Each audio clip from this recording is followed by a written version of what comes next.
আসসালামু আলাইকুম, welcome to রেহানাস home kitchen. আজ তৈরি করব একটা সিক্রেট পিৎজা সস।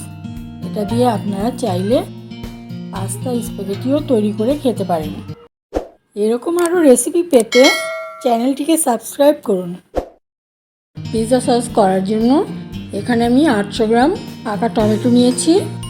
সবগুলো টমেটোর নিচের অংশে ছুরি দিয়ে এভাবে কেটে নেব, যেন টমেটোর খোসা ছাড়াতে সুবিধে হয়। টমেটো পানির মধ্যে দিয়ে 5 মিনিট সেদ্ধ করে তুলে নেব।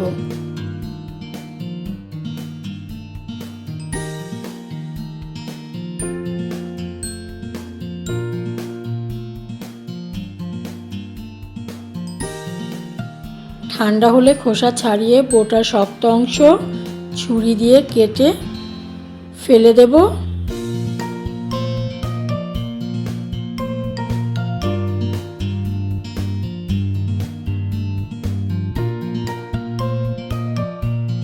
এভাবে সবগুলো টমেটো ছাড়িয়ে ব্লেন্ডারে পেস্ট করে নেব।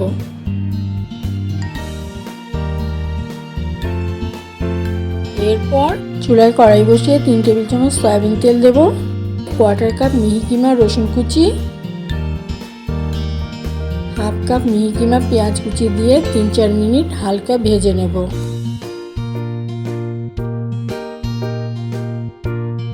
এবার টমেটোর পেস্ট দিয়ে নাড়াচাড়া করে মিশিয়ে নেব।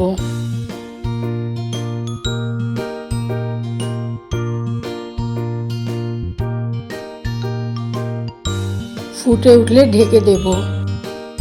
3-4 মিনিট পর ঢাকনা খুলে আবার নেড়ে ঢেকে দেব।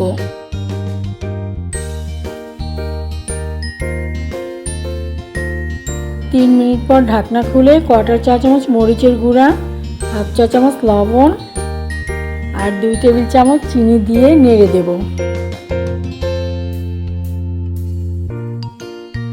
এবার 1 টেবিল চামচ সাদা ভিনেগার দেব আর 1 টেবিল চামচ টমেটো সস দেব।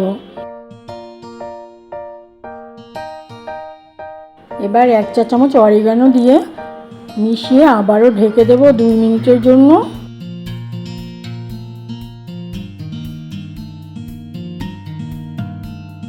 এরকম ঘন হলে নামিয়ে নেব। তৈরি হয়ে গেছে পিৎজা সস। আমার এই সস তৈরি করতে সময় লেগেছে 12 থেকে 13 মিনিট। ঠান্ডা হলে এয়ারটাইট বক্সে ভরে নর্মাল ফ্রিজে 15 থেকে 20 দিন রাখা যাবে আর ডিপ ফ্রিজে সংরক্ষণ করা যাবে 6 মাস।